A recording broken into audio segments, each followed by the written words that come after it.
Hello and welcome back to the channel HardReset.Info, and today I will show you how to report a seller on Aliexpress. Open Aliexpress on your phone and go to whatever item that you didn't like and you want to report it, or you can go to directly seller's page. So below photos I should see name of the store. Here it is, so I want to tap it, and in the top right corner of your screen tap three-dot button and find function report.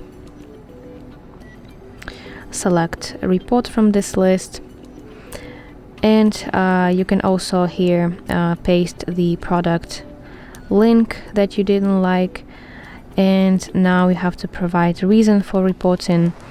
So you have to describe your issue as detailed as possible, and also here you can upload additionally, if you want to, you can upload some proof.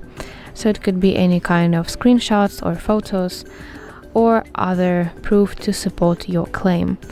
And then you have to submit this terms and conditions, and once submitted, Aliexpress will review your report and will take actions if the seller really broke Aliexpress rules. So that's it. Thank you for watching, and if you find this video helpful, please like it and subscribe to our channel for more content like this.